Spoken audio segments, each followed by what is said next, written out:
श्रोताओं, नीला ये छटा बिखराई है, तेरी चाहत है या तोहफा कुदरत का, मानो जुल्फ तेरी मेरे चेहरे से आज फिर टकराई है। नमस्कार बालाघाट कार्यक्रम के सुनने वालों को रविशंकर दुबे का प्यार भरा नमस्कार, गुड मॉर्निंग, सुप्रभात। कार्यक्रम की शुरुआत करते हैं आज के सुविचार से। अल्बर्ट आइंस्टीन के अनुसार अगर किसी देश को भ्रष्टाचार मुक्त बनाना है और खूबसूरत दिलों वाले लोगों को का देश बनाना है तो मुझे दृढ़ता से यकीन है कि 3 प्रमुख सामाजिक सदस्य जो एक बड़ा परिवर्तन ला सकते हैं और वो हैं पिता, माता और गुरु। फिलहाल श्रोताओं, करिए आज के इस विचार पर जरूर चिंतन इस गीत के साथ।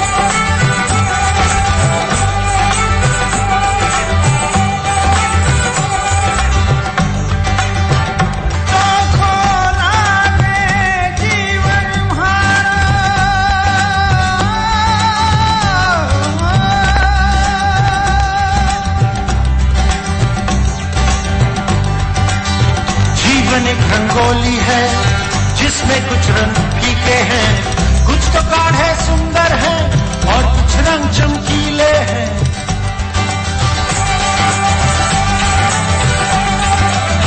कहाँ सोना या जगना, न बिस्तर न घर अपना, मुट्ठी में कुछ होना हो, इन आंखों में है सपना।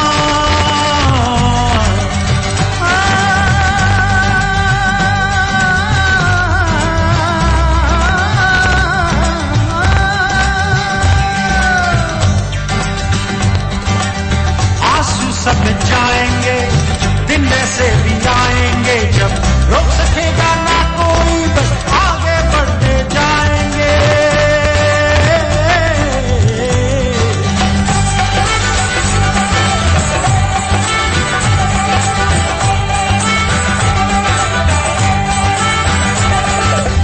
दिव्य बनकर बन रहा हूं या भंवरा बनकर गाऊं, या पंछी से पंख फैलाए आसमान में उड़ जाऊं।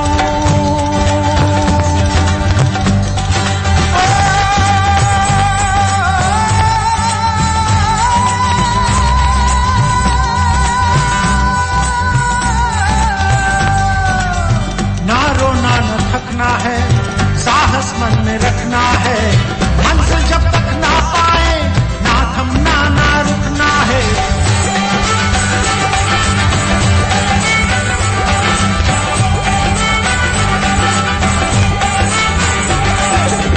बस इतना ही कहना है, इतिहास नहीं सहना है, अफसर की सीढ़ी हो जिसमें ऐसे घर में रहना है।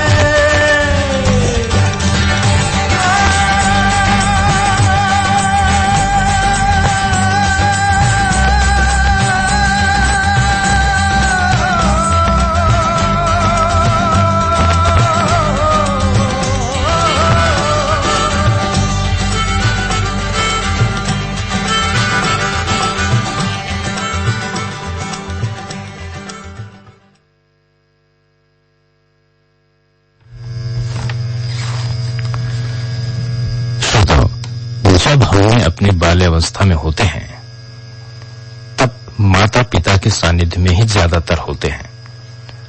अधिक समय परिवार में इन्हीं के साथ स्पेंड करते हैं हम।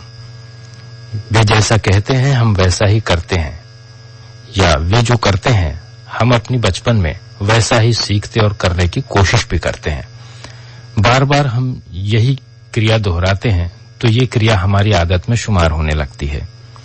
यानी जैसा बच्चा अपने परिवार में देखता है, सुनता है, वैसा ही वो अपने आदतों में शामिल करता है, चाहे वे आदतें अच्छी हो या बुरी।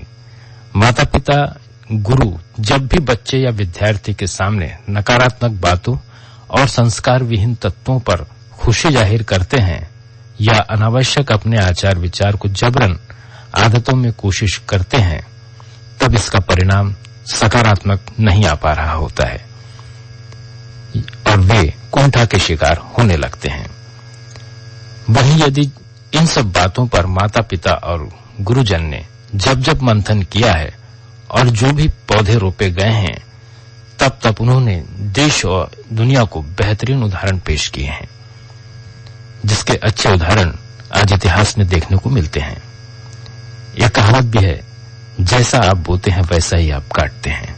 इसलिए नन्हे पौधों को देश हित में, संस्कार में, अधिकारों, सभ्यता, नैतिकता और कर्तव्यों का सरल सहज रूप में हमेशा बोध कराते रहें, ताकि आज हमें एक भ्रष्टाचार राष्ट्र को दी जा रही डिग्री को हम गलत साबित कर सकें।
जानकारियों की। आज है 8 फरवरी।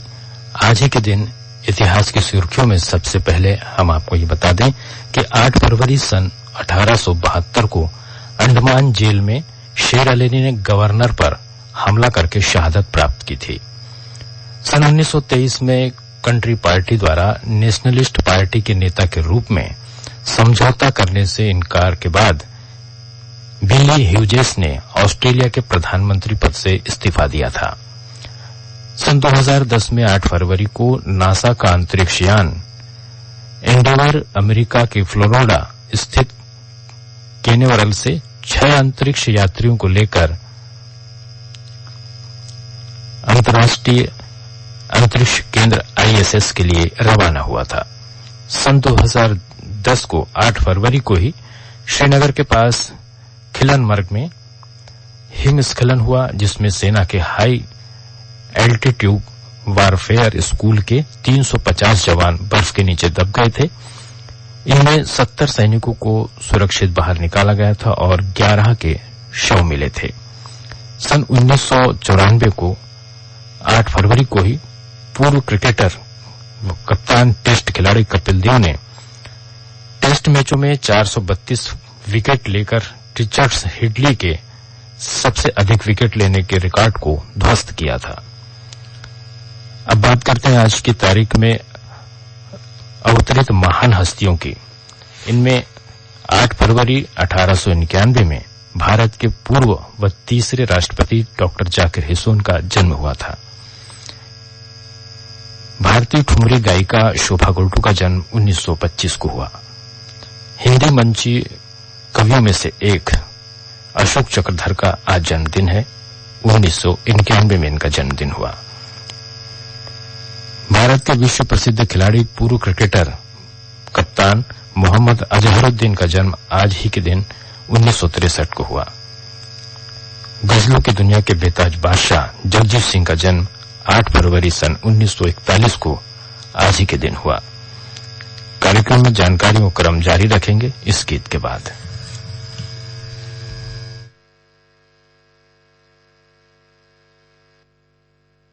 प्रदेश में 11 जनवरी 2022 से 12 फरवरी 2022 तक विटामिन ए अनुपूरण द्वितीय चरण का आयोजन किया जा रहा है।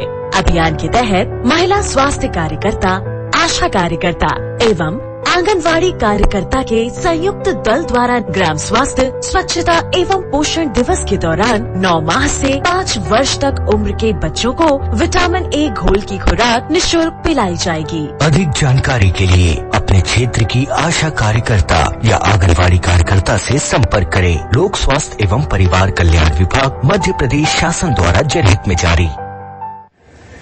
माँ कब आएगा? अभी आएगा। अरे बोलो ना माँ कब आएगा? बोला ना अभी आ जाएगा। ये ले आ गया कुआं। अरे कुआं नहीं माँ, हमारे घर नल से जल कब आएगा? नल से जल? अरे गुड्डी बहुत जल्दी आएगा पानी। जल जीवन मिशन आ चुका है। हम 1 कदम उठाएंगे तो सरकार 10 कदम उठाएगी। सच? तुम्हारे मुंह में घी शक्कर। घी शक्कर नहीं माँ, स्वच्छ जल। 2024 तक देश के सभी 19 करोड़ घरों में पहुंचेगा पीने का साफ पानी। अब होगा हर घर जल। जल जीवन मिशन, जल शक्ति मंत्रालय, भारत सरकार।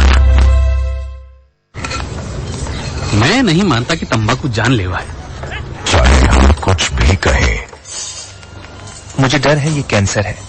कुछ लोग हमारा संदेश नहीं सुनते।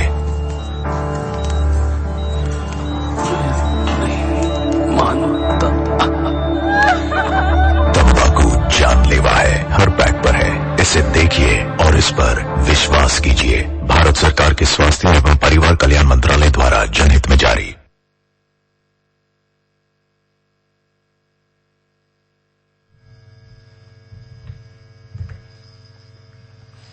श्रोताओं, कार्यक्रम के इस पड़ाव पर आइए अब सुनते हैं कैंसर रोग जागरूकता पर केंद्रित Indian medical association Balaghat branch की ओर से जनहित में जारी कार्यक्रम, जिसके अंतर्गत आप सुनेंगे डॉक्टर अर्चना शुक्ला स्त्री रोग विशेषज्ञ से हमारी साथी शालू गांधी की ये बातचीत।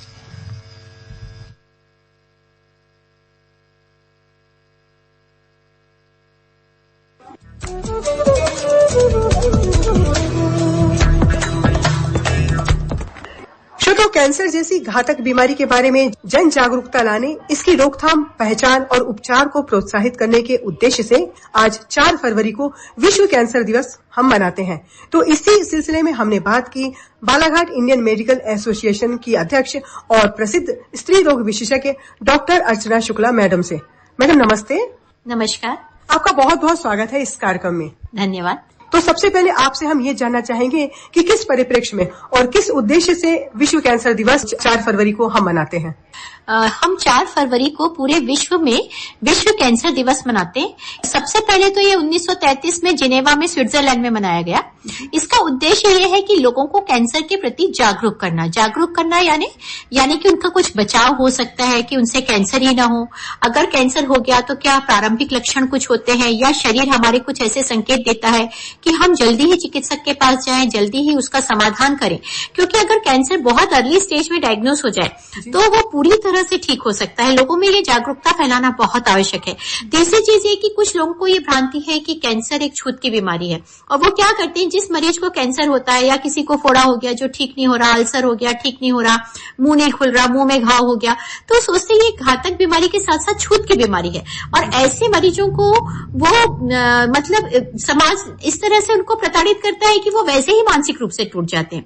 तो इन सारे विषयों में हमको जागरूकता फैलाना है, और ये ऐसा नहीं कि ये जागरूकता सिर्फ चिकित्सकों को ही फैलाना है। मेरा कहना है कि अगर आम जनता को हम इसके लिए जागरूक करते हैं तो हर व्यक्ति का ये धर्म है कि वो अपने आस पड़ोस को, अपने दूसरे व्यक्तियों को यही जागरूकता फैलाए। जी, तो मैडम बात करें आमतौर पर पुरुषों की, तो पुरुषों में और महिलाओं में कौन कौन से कैंसर होने का जो अंदेशा है वो बना रहता है? ये बहुत ही अच्छा सवाल है, क्योंकि हमारे यहाँ के जो आंकड़े वो थोड़े फर्क है वेस्टर्न कंट्रीज से। क्यों? हमारे यहाँ सबसे ज्यादा कॉमन है मुंह का कैंसर।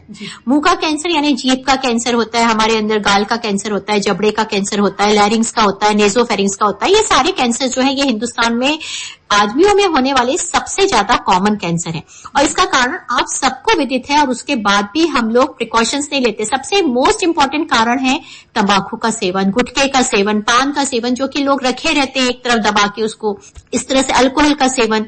ये सारी जो चीजें हैं ये बहुत घातक है और कैंसर में परिणाम देते हैं। दूसरे कॉमन कॉजेज है जो मेल कैंसर्स के, वो है लंग्स का।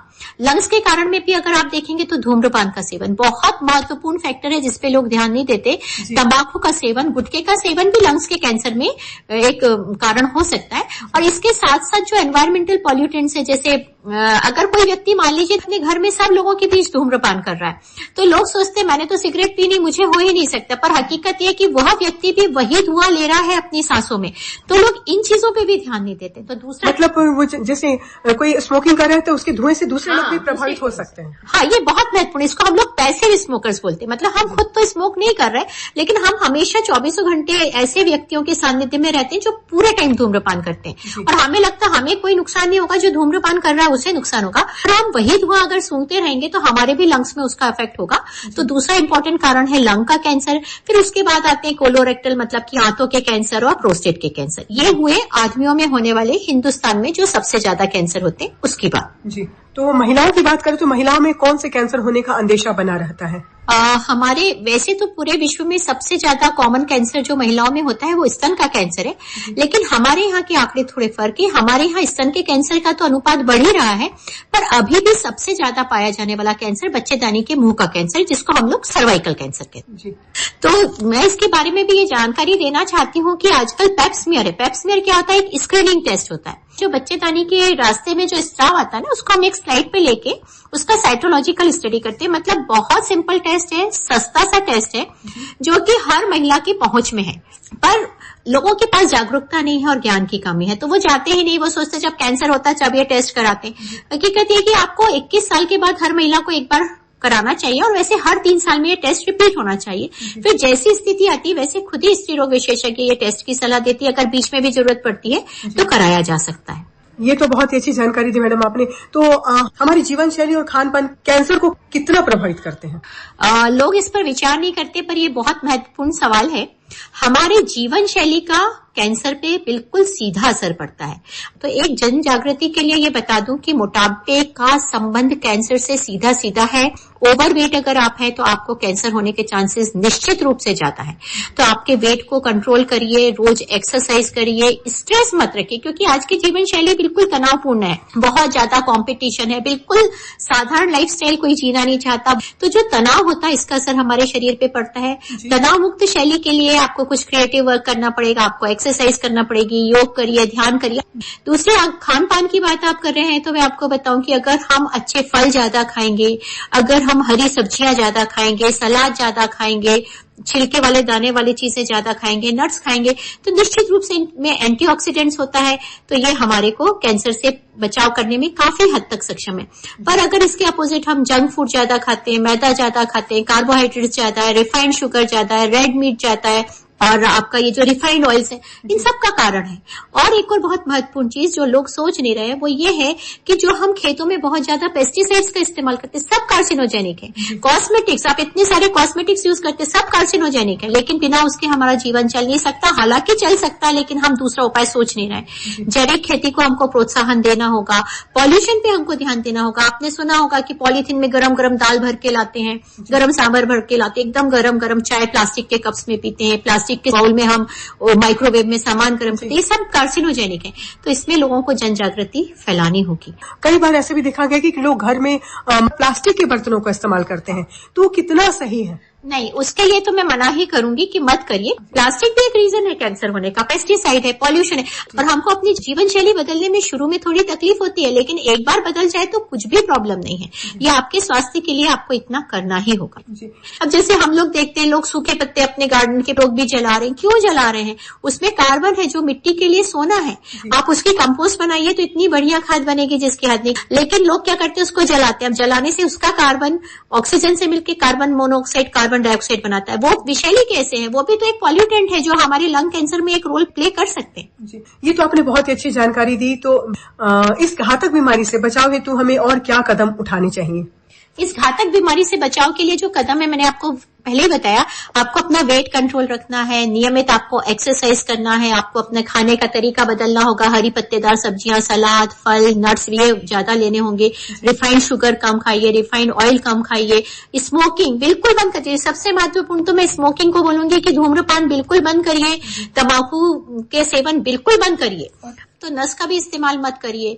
और कुछ कैंसर में ना जेनेटिक फैक्टर्स होते हैं। जेनेटिक फैक्टर्स जैसे स्तन कैंसर है, तो ऐसा नहीं है कि अगर किसी की माँ को स्तन कैंसर है तो 100% उसके बच्चे को होगा, तो ये एक भ्रांति है। पर हाँ, चांसेस निश्चित रूप से ज्यादा है, और ऐसे पेशेंट्स को जेनेटिक काउंसलिंग के लिए सलाह दी जाती है। ओवरी का कैंसर जो अपना होता है ना, अंडाशय का कैंसर, उसमें भी जेनेटिक फैक्टर रहता है, उसमें भी अपन जेनेटिक काउंसलिंग की, जेनेटिक स्क्रीनिंग की सलाह देते हैं। स्क्रीनिंग टेस्ट और जैसे हमने पेप स्मीयर बताया। हमको कैंसर को ना प्रारंभिक लक्षण मिलने पर ही पकड़ना है, प्रारंभिक स्टेज पे ही पकड़ना है, तभी उसका निदान हो पाएगा रोग का। तो प्रारंभिक लक्षण में हम ये बोल सकते हैं, अगर किसी को बहुत ज्यादा सफेद पानी जा रहा है, खून का स्त्राव हो रहा है योनि से, स्तन में गांठ पता चल रही है, मुंह से खून जा रहा है, नाक से खून जा रहा है, लंबी खांसी चल रही है, छाती में बहुत लंबे समय से दर्द हो रहा है, या मुंह नहीं खुल पा रहा है पूरा, चबाने में दिक्कत हो रही है, गुटकने में दिक्कत हो रही है, तो ये सामान्य लक्षण है कॉमन कैंसर के। तो इसको ऐसे इग्नोर नहीं करना है, डॉक्टर के पास जल्दी जाइए। अच्छा है अगर कैंसर ना निकले, बहुत अच्छी बात है, पर अगर डायग्नोज होता है तो अर्ली स्टेज में डायग्नोज होगा तो उसका निराकरण बहुत अच्छा हो पाएगा। मतलब ये सब आपने कैंसर के लक्षणों के बारे में बताया। हाँ, ये प्रारंभिक लक्षण जो एक सामान्य हम बता सकते हैं आम जनता को, वो है। तो डॉक्टर, चलते चलते आपकी क्या सलाह है, क्या सुझाव है हमारे श्रोताओं से, जिससे कि वो हमेशा सुरक्षित जीवन शैली अपना सकें और अपना स्वास्थ्य बेहतर रख सकें और कैंसर से उनका बचाव हो सके? क्या कहना चाहेंगी मैडम आप? मैं सभी श्रोताओं को बोलूंगी कि विश्व कैंसर दिवस में जन जागृति अभियान का हिस्सा हर कोई बन सकता है। ये जरूरी नहीं कि चिकित्सक ही बन सकता है। तो सबसे पहले तो ये आप बोलिए कि आप भी बन सकते हैं। आपको बेसिक चीजें, बस इतनी चीजें समझनी है। आपको अपनी लाइफस्टाइल चेंज करनी है, आपको दूसरों को भी प्रेरित करना है लाइफस्टाइल चेंज करने के लिए। आपको खुद को भी अल्कोहल का सेवन नहीं करना है, कम से कम करना है, धूम्रपान बिल्कुल नहीं करना। अपने आसपास के लोगों को, अपने दोस्तों को, अपने रिश्तेदारों को भी मना करिए और ये जन जागृति अभियान का हिस्सा बनिए।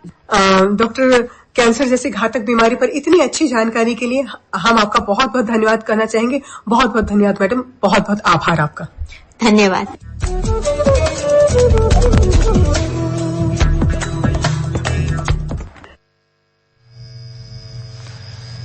श्रोताओं, अभी आप सुन रहे थे कैंसर रोग जागरूकता पर केंद्रित Indian medical association Balaghat branch की ओर से जनहित में जारी कार्यक्रम, जिसके अंतर्गत आपने सुना डॉक्टर अर्चना शुक्ला स्त्री रोग विशेषज्ञ से हमारे साथ थी शालू गांधी की बातचीत। अब सुनिए एक प्यारा सा गीत।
तेरे माथे लगे हैं यूं जैसे चंदा तारा, जिया में चमके कभी कभी तो जैसे कोई अंगारा।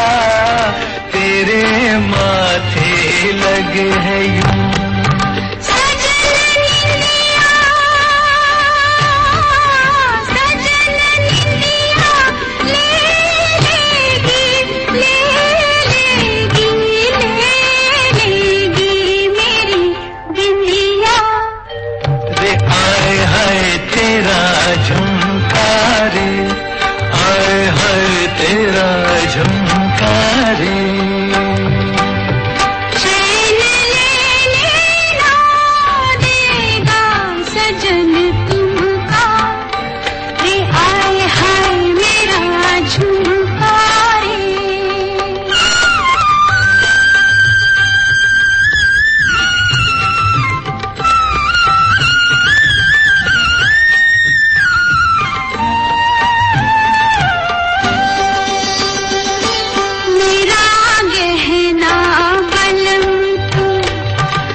बोले